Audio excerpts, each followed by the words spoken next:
Welcome to Desktop First UX Summit 2021. This talk will be about building modern, HiDPI-ready, responsive user interfaces with TMS VCL UI Pack. My name is Holger Flick, and you can email me after this presentation and Q&A session at holger@flixengineering.com. I'm an evangelist for tmssoftware.com. I'm also available for training and consulting. Delphi is known for one thing in particular: rapid application development, RAD. Delphi offers a low-code visual approach to build your software. The Visual Component Library, VCL, is a major foundation of this premise. Since its inception with Delphi 1, the VCL played a major part at making software development so easy. You dropped a couple of components on a form, you configured the controls in the object inspector, ran the application, you didn't write a single line of code, and you already had a working software product running in Microsoft Windows.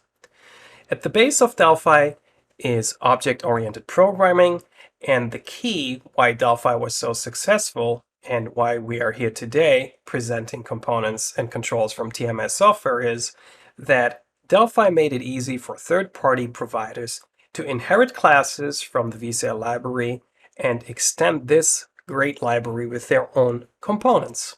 Today, the VCL UI pack consists of over 600 VCL UI controls that allow you to build modern, feature-rich Windows applications with grids, a planner component, which resembles the Microsoft Outlook calendar, a rich text editor, ribbon menu bars, tree view controls, and much more. As I said, TMS has been developing these controls since Delphi 1 and 2. Delphi 1 being the 16-bit development environment, and then Delphi 2 being 32 bits, and then really getting the ball rolling.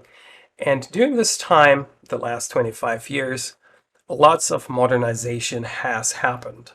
The VCL has been modernized, and so TMS was able to also modernize their controls, adding responsive design. How can you do responsive design in the VCL? Well, you can use docking, you can use alignment, and you can use anchors.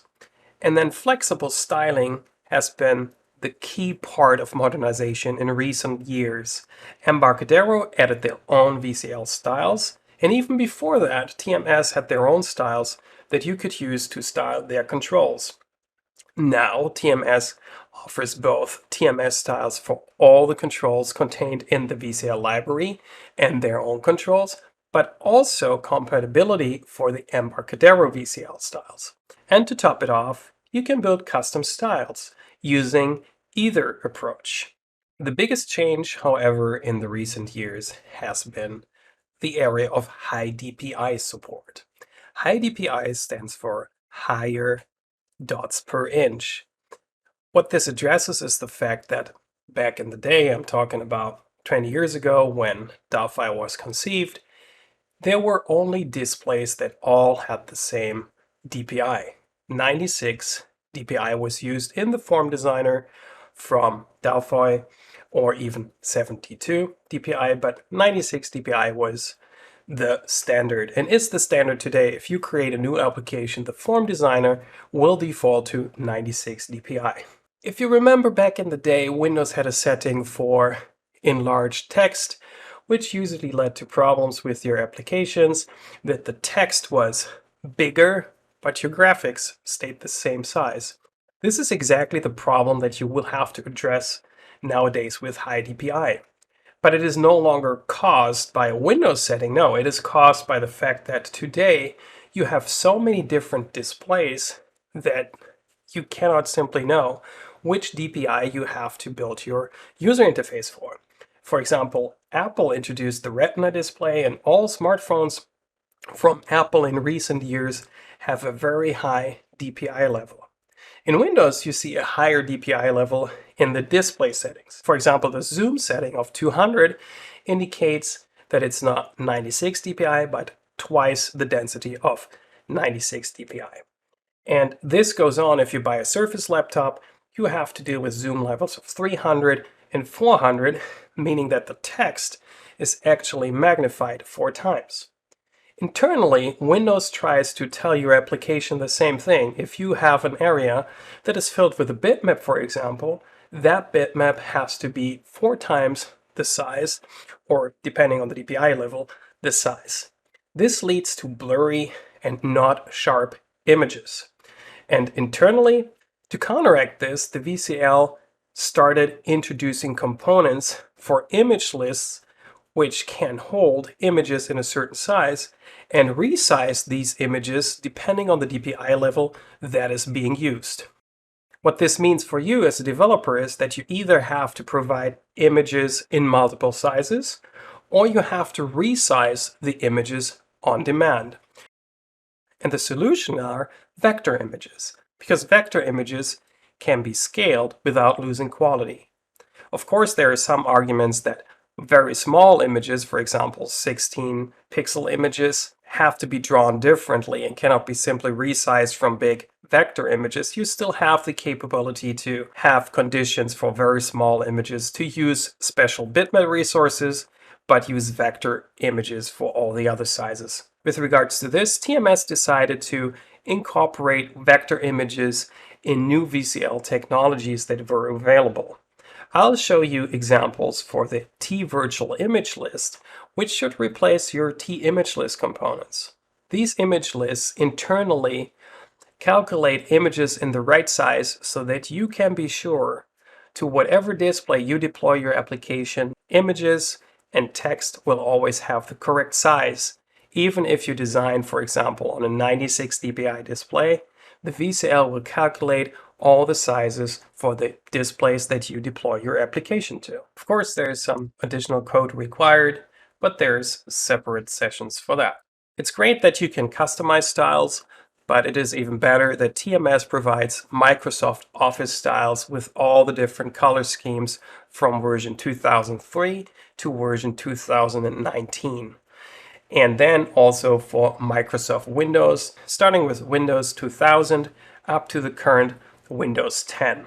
The best thing for you as a Delphi developer is you can simply check a property that you want to use the same style as the operating system that your application is running on, and that's all you need to do to get the current color scheme, the correct style for your application matching the operating system. This slide shows the different styles and how easy it is to switch between the different styles. It's really as simple as switching one property on your form, and the colors and style will change. After all this theory, I will show you the examples in the Delphi IDE in Delphi 10.4 Sydney, so you can see for yourself how easy it is to achieve all this with the visual controls that are part of the VCL UI pack from TMS software.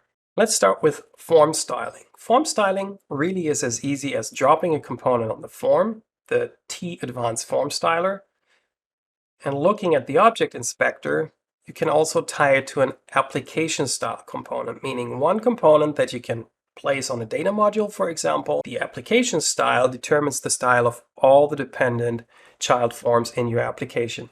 That means there is one central point in your application to determine the style. In this case, the demonstration only consists of one form, so it is not needed. One of the most important properties most likely is the auto theme adapt property, which is false right now. As soon as I trigger it and set it to true, you can see right away as I'm running on Windows 10, the theme changes to Windows 10 colors with the Office 2019 white theme. To make user selection of a theme easy, you can also assign a combo box control. The combo box will then be filled with all the available styles and makes it easy to switch styles for the user at runtime. No additional code is needed. In code, switching a theme means changing the value of the style property, which is an enumeration of all the available themes. Note that you can also set it to TS Custom to customize the theme to your needs. Note that the style does not only incorporate colors and fonts, it also incorporates how things are animated. Here you see me moving from one item to another, and the animation is exactly as it is the case in the Windows style. Even though I set the style to adapt by default to the current Windows that I'm using, I can switch to any other theme. For example, I can switch to 2010 blue, or let's go back in time, Windows XP. No changes are needed for the controls themselves. You simply drop the component on the form and all the controls on the forms are styled automatically. Here we show styling for the smooth gauge, for the smooth track bar, for the smooth list box, for the smooth menu, and the smooth calendar. Styling is not only possible for the whole form, you can select the style for each control individually using the UI style property. It is also very striking that all changes to styling are not only being shown at runtime, but also at design time. Let's have a look at the vector support and the new image list collection and image list controls. As already said, the T virtual image list is a new control from Embarcadero. It allows you to specify different sizes for each of the images that you use in your application. You can use these glyph images on buttons, tab bars, toolbars, in tree views, and so on. Each component that supports the old image list will also support the new virtual image list. New to the concept of the image list is the image collection. As the term says, an image collection is just a collection of images. These images can be any format if you use the standard component from Embarcadero. TMS delivers the additional SVG image collection, which allows you to use vector images in the SVG vector format. TMS also to take the time to extend the IDE to support vector images. Here you see an SVG image inside of the picture editor of the VCL. You connect the virtual image list to an image collection and define the height and the width of the images. This size right now determines the size of the image at 96 dpi because the form editor in Delphi right now is always at 96 dpi. If you deploy this application to a Windows application which has its scale set to 200%, the VCL internally will request the image as 48 to 48 pixels. You can see that right here how it works. Here you see the vector image and the different sizes from 24 pixels to 72 pixels.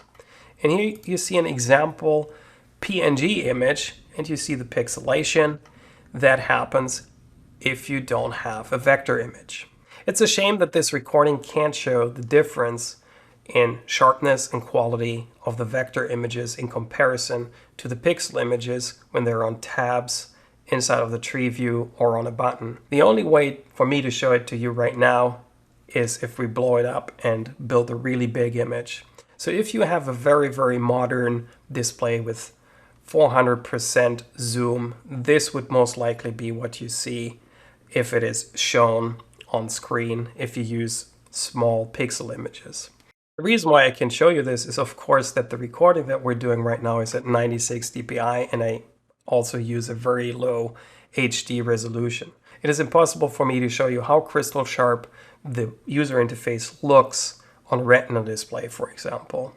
If you do not want to take my word for it, download this demo and run it on all the different displays that you have, and you will see that as soon as you have a display that is pretty new and has a very high resolution, the images will stay sharp and crystal clear. There won't be any pixelation of any sort. Of course, just like PNG or JPEG images, the image collection is part of the form, so all the images will be included as part of your form resource.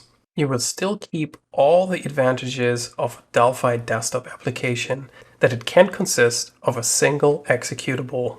Everything is accessible in code, so you can also add different images, load them from disk at runtime. All these operations are still possible as they were possible with pixel images. One thing to point out to finish this off is your application, the VCL, does not distinguish between vector images and pixel images. That's the beauty of the virtual image list. The virtual image list just needs an image collection, and this image collection can be any control inheriting the right class that is required by the image collection property. Obviously, if you want to extend this with other custom image formats in the future, this is the way to go. Using Embarcadero's T virtual image list just makes sense because it can be used with any visual control that supports image lists. So using new formats can be done with other components or with any components in the VCL without updating the components.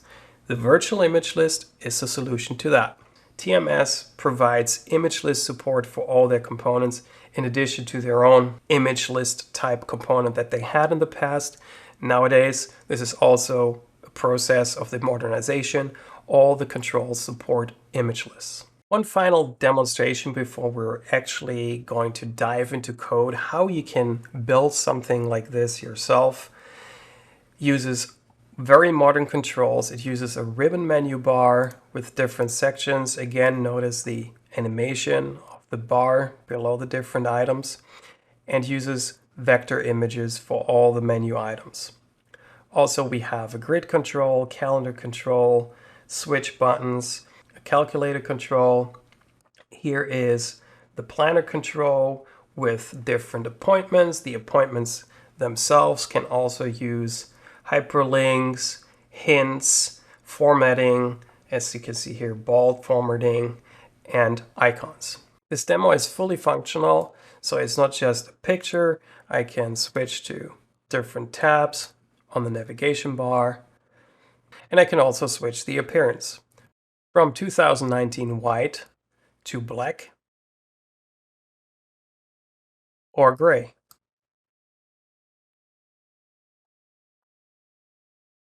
Before diving into one detailed VCL example that also presents some code, it also shows how modern Delphi has become with the ability to build asynchronous code, I would like to mention one particular framework that is also great to build user interfaces. Because of time constraints, I can't go into detail, but recently TMS has started to develop a new set of controls, the FNC controls. FNC stands for Framework Neutral Controls.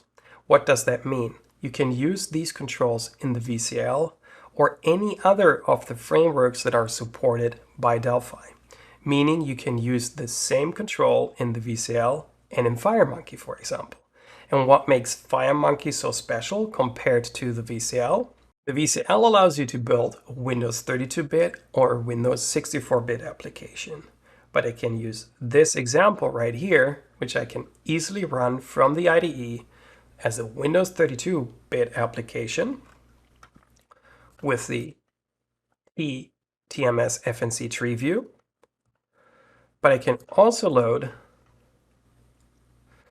the same demo for FireMonkey or the web using TMS Web Core.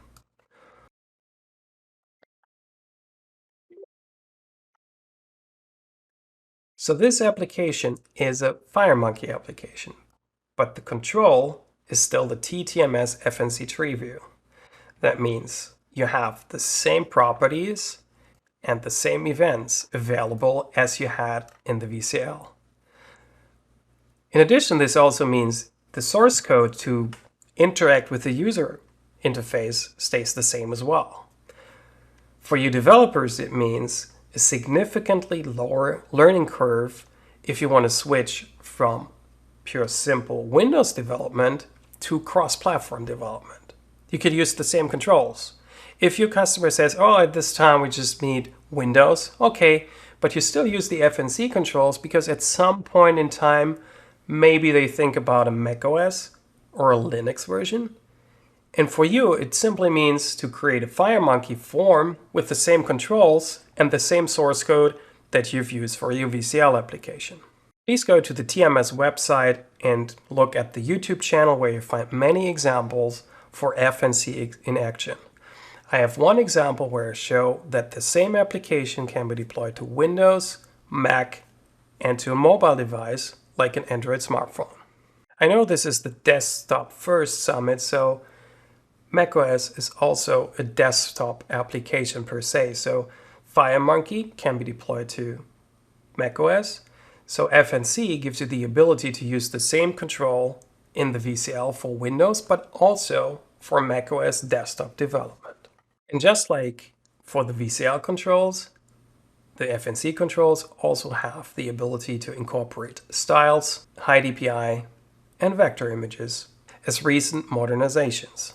I would like to finish this webinar by showing you a hands-on example, how I build something hands-on from scratch with the VCL UI controls for the VCL using modern Delphi technologies and having the desktop in mind first. You will see that connecting to a database, using web services, and displaying information in a grid or modern poly controls is very easy with Delphi still. It will be just as easy now to deploy a wonderful user interface for Windows 10 or soon 11 as it was with Delphi 1 for Windows 3.1. You can find this example in one of my hands-on books, but if you want more examples that have a hands-on approach, be sure to have a look at these books. They're all available on Amazon or at the link provided on the slide. And to emphasize once more, the example that I'm going to show now is not part of any of the books. This is just an example for this very conference.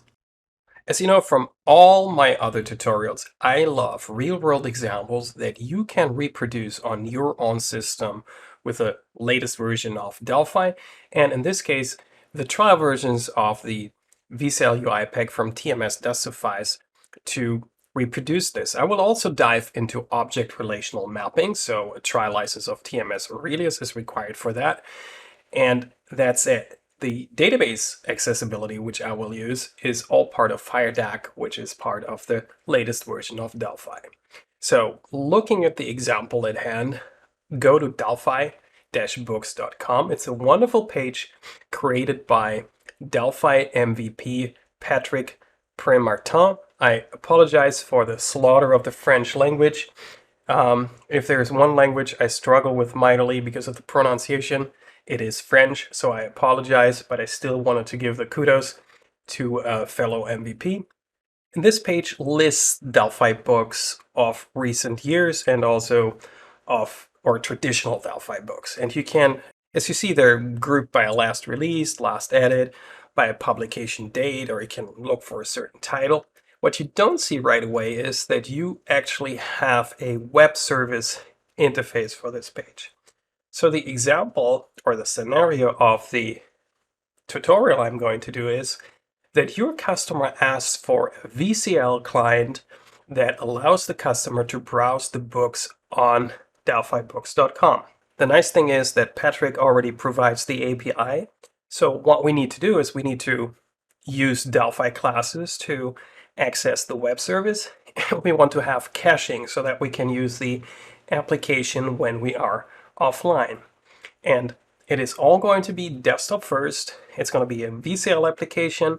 And to top things off, I'm going to present two different user interfaces using the same backend for the Delphi application. I'm going to use the same database connectivity, and I'm going to show you how to loosely couple your user interface to that.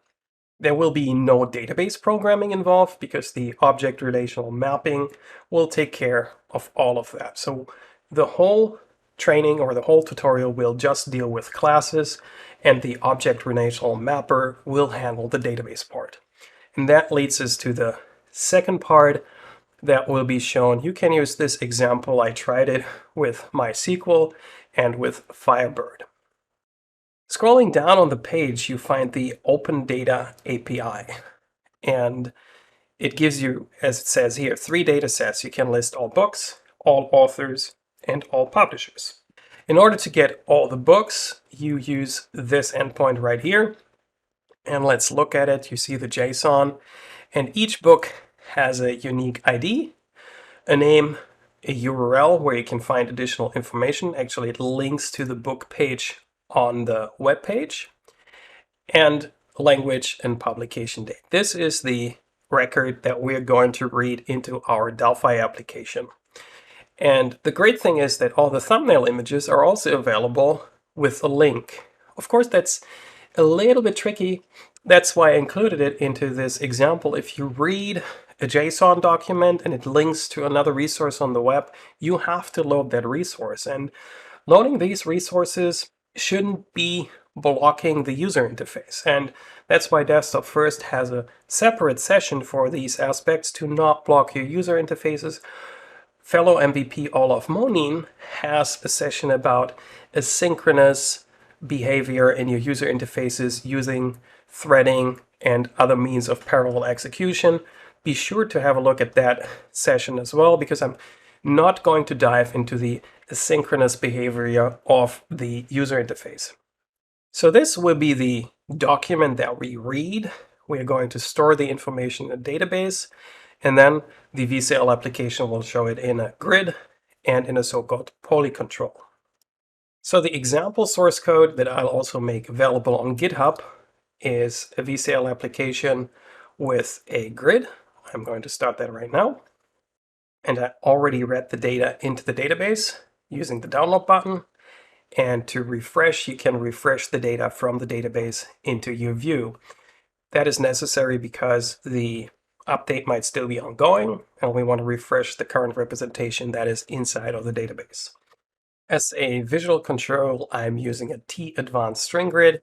I also customize the representation of the ISBN number, of the published date, which is given in a different format. I do this all in the user interface while showing the data, so I can make the switch according to the person viewing the user interface right now, according to those settings. The images can be shown right away as a setting in the grid that you want to show images right away. This example also uses T-dataset. I'm going to show that right now. I said I used the T-advanced string grid. Actually, I used the database version of it, the TDB advanced grid, which is tied to a data source, and the data source is tied to a dataset. And the dataset looks kind of strange because it says it is a T-Aurelius dataset. That is one of the worst names given to a component, and actually the engineer of the component agrees with it. It's from the early days when Aurelius was conceived. This dataset makes it possible to use the query language for the object relational mapping that is being used and delivers the objects that this query yields as a dataset. So this component is wonderful because it bridges the world of objects to the world of T-dataset. But it is not tied to Aurelius. You could actually use any generic T-list with objects on it and display these objects in a grid. That makes it a very, very powerful component to have.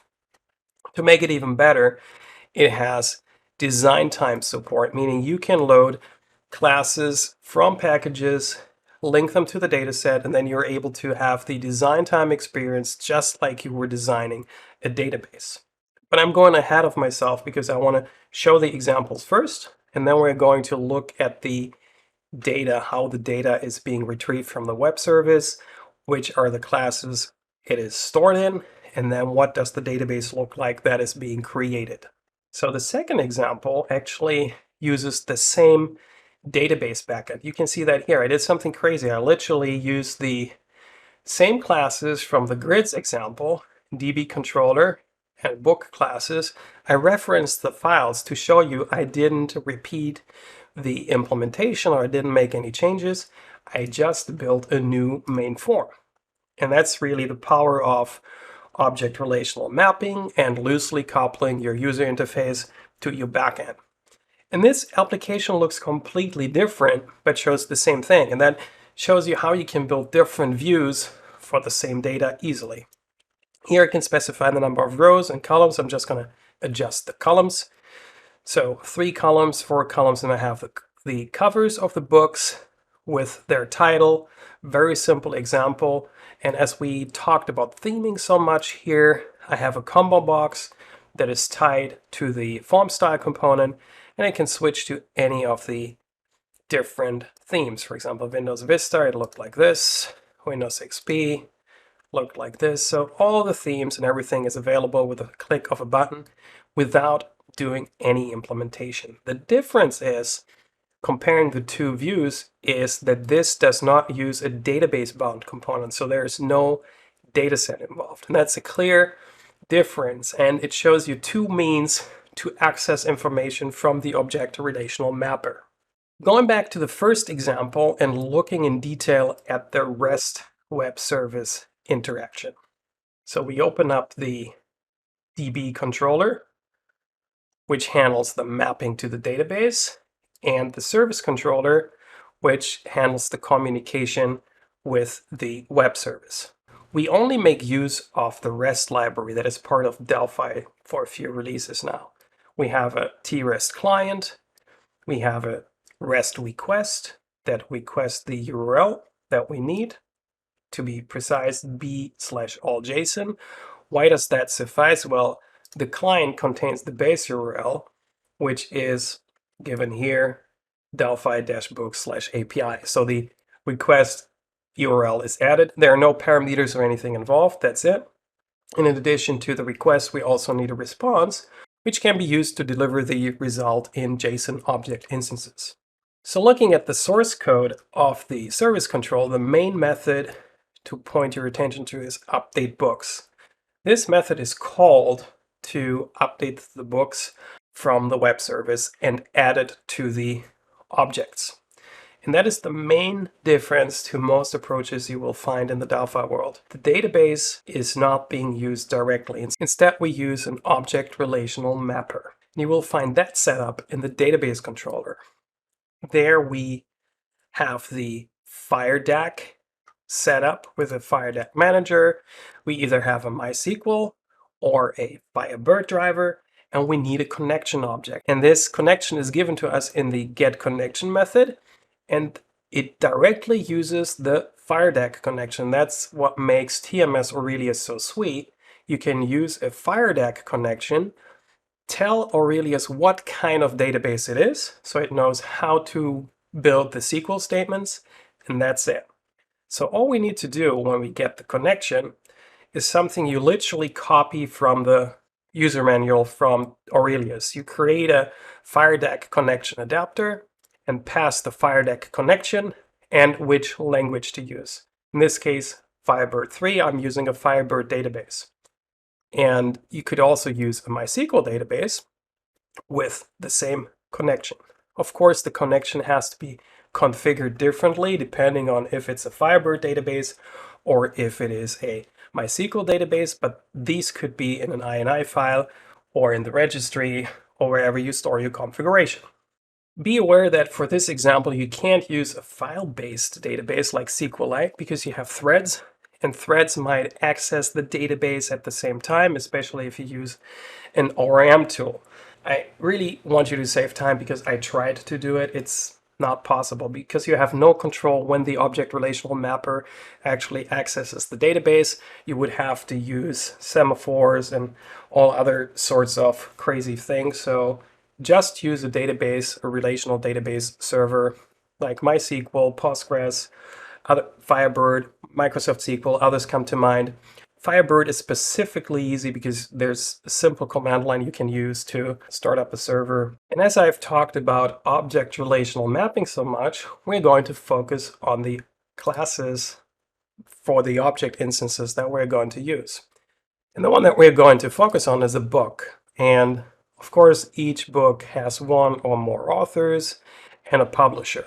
I'm not going to go into the Aurelius details how you can make sure that you have multiple authors can author multiple books and multiple books can be authored by the same author and stuff like that. You'll need a cross table for that. Obviously, a single foreign key doesn't suffice.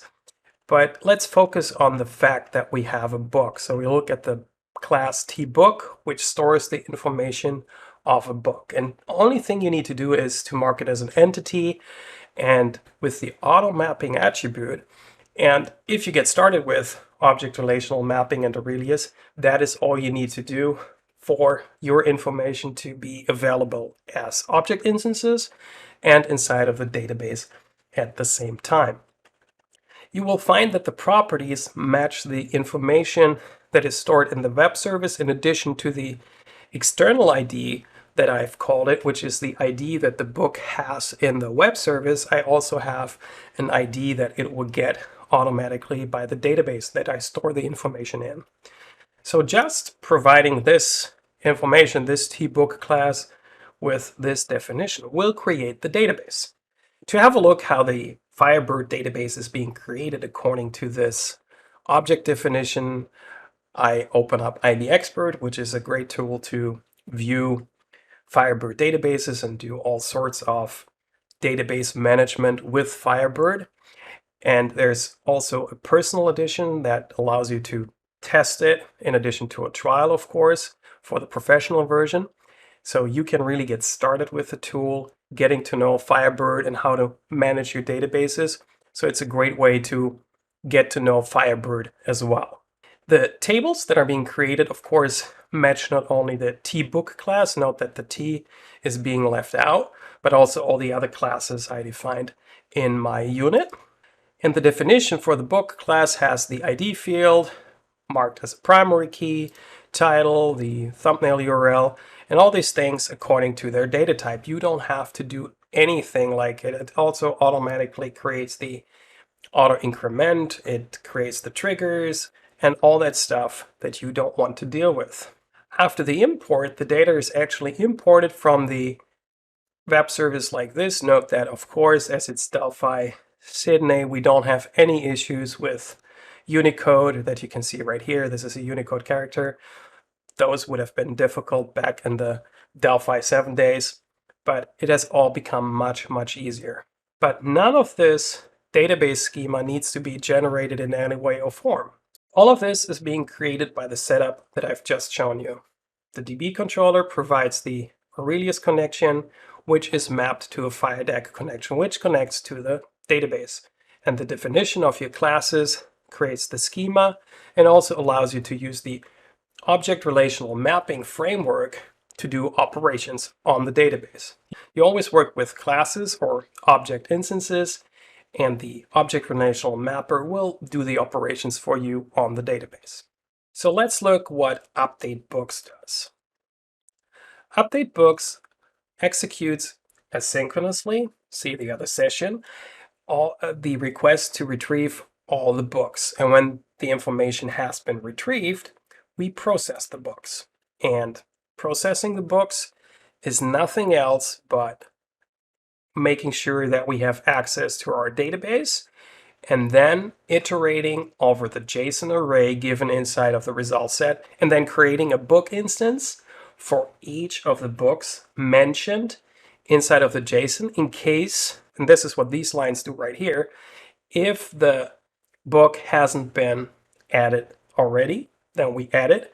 Otherwise, we get it from the database, or we don't get it from the database. We actually ask the object relational mapper to get us the object instance for the book, and then we make the changes according to the information given to us by the web service. And then the most important detail right here, we check if the thumbnail has been loaded yet, and if the thumbnail in the database has been loaded yet, and if the thumbnail has not been loaded yet, we trigger load thumb with the external ID for the book so that we can issue another web request to get the information from the web service.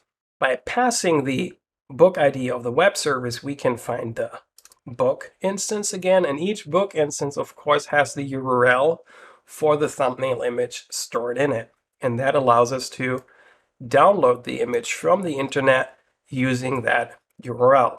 We use the T-Advanced Utils part of the vCell UI pack to download the image, store it in a memory stream, and it's very easy to load a stream to a property using the object relational mapper. And these two operations right here make sure that the book gets updated and the data gets persisted in the database. That's it. You haven't seen a single SQL statement, and you will not. Let me also point out this language that TMS Aurelius created. In order to find a book that matches the external ID, you can use a language that is very, very easy readable while you write your code, but it is also compile time safe. Unlike a SQL statement, which is being verified when your code is being executed, meaning at runtime, this is actually type checked at compile time. That means if you make a mistake in your queries, you notice them much earlier than when creating SQL statements using strings. And hopefully parameters and not just concatenating strings all the time. So we want to find a tbook instance or multiple tbook instances, we don't know, we don't specify that here, where the property xID equals the parameter axBookID. That's how easy it is to find a record, and the language, of course, is closely tied to LINQ or to SQL, whichever you prefer. And in the end, we say we want a unique result, meaning we don't want a list, we just want one object instance. And then we can simply work with this object instance, assign the downloaded thumb and everything to it. Of course, we might not be sure that lbook actually has a value assigned. We needed to check that, but in this case, we don't need to. We 100% know that lbook will retrieve a value. I'll stop the deep explanation at this point, but the example itself will also go a little bit deeper because Patrick also has a separate web request for details about the book, like ISBN number and all that kind of stuff. For that, you need to issue another web request, which is handled in the request book method. So believe it or not, this is all it takes to retrieve the data from the web service and persist it in a database and the database schema and the tables being created fully automatically. Aurelius also supports changes, meaning if you add properties to your classes, these changes will be represented in the database automatically, meaning the database schema will be changed using alter table statements, for example. So let's look at the grid in detail. As already said, we used the Aurelius dataset to get the information, and we don't have any query or anything at design time here. So we go into the code, and if we find the form create, we say that we call setup grid and reload. Setup grid is just a placeholder. You can make as many customizations to the grid as you want. I just simply change the height of the first row. That's it. You can do whatever customizations you want. The reload is the interesting part. So we make sure that the dbbooks dataset is closed. Of course, reload is not only used at the start of the application, so we close the dataset. We then get the hook, the manager, the so-called object manager that allows us to query the object space or the database, whatever train of thought helps you to understand it better.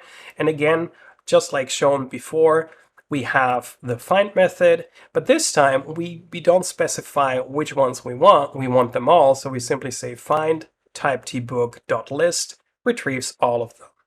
And the method set source list assigns this list to the dataset.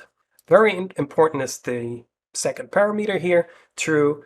It means that this list is being managed by the dataset. If the dataset is being closed at some point, later point in time, the memory for this list is being freed. So you don't even have to bother about memory management in this case. It's that easy. Don't forget to open the dataset, and that's it. If you open the dataset, the query will be executed, the object list will be retrieved, and that is all it takes, literally, to show the data in the grid. Of course, double-clicking on the grid, you find the column definitions, and one that's interesting in particular is the thumb column, which is marked as a picture column. So you have to declare the picture field for it to show the picture. Otherwise, it will only show, just like the standard TDB grid control, just image or something like that, or blob in braces, and it won't interpret the data of the field. I also use events that are more commonly known for the T-Advanced string grid, but because TDB Advanced Grid inherits from it, it has the same events. But go into the code, looking at the get display text event of the grid, you can clearly specify for each row and column how to format the value. The values are given as a string and a var parameter, so you can make modifications as you want. For example, to make the ISBN number easier to read, I add dashes, and I also don't want any empty dates in the view. I simply remove anything that is 00 to make it more easily to read. And these are literally the only things I had to do to show the information on screen. The buttons are hosted on a dock panel, and the dock panel then, using Add Toolbar context menu, has a toolbar, and the toolbar is customizable, of course. The key here is I use vector images stored on a T-Advanced SVG image collection, and using the T-Virtual image list, let me double click, and there you see all the images are generated for different sizes. The implementation of the buttons is rather trivial, as we simply call the update books method in order to update the books, and to reload, we simply call the reload method.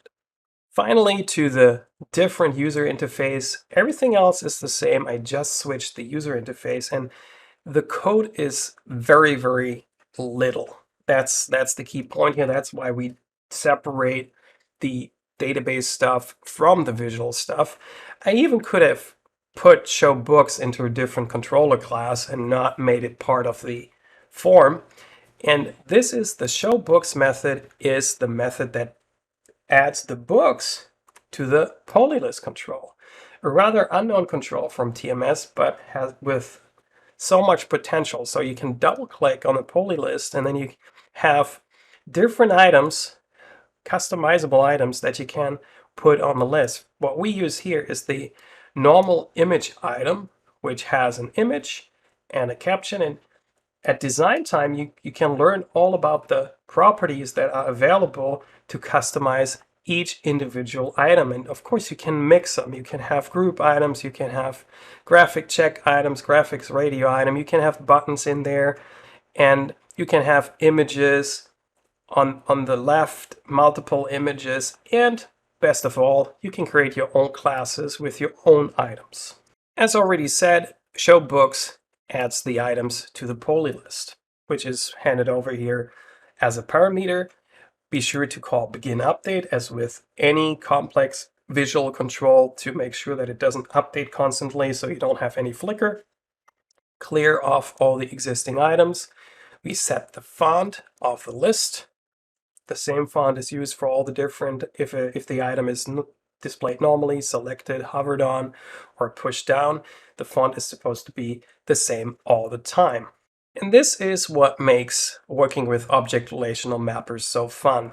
We have a list fbooks, and fbooks is nothing but a list that we retrieved using the object relational mapper find tbook list. You might remember the same statement from the dataset. Yes, it is the same statement. Just this time, we store the books on a list, tbook list, which is a list of tbook instances.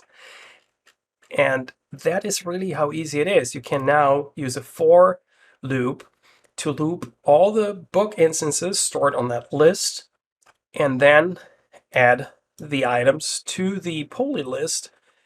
And loading the images is very easy because the images are stored in the thumb property. So you save that to a stream, and then you load the image from a stream for the item. That's what you do for each of the books stored in the list. Changing the appearance with columns and rows is simply assigning columns and rows properties to the polylist control. And that's all there is about this great application. More examples right in these books. I'm not going to advertise them anymore. So stay ahead of the curve.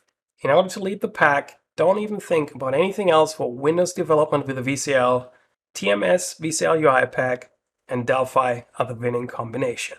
Everything I talked about is available on tmssoftware.com, or to be more specific, vcltmssoftware.com. Thank you so much for your interest in this session. Thank you so much to Embarcadero for the invitation to talk here at this very event.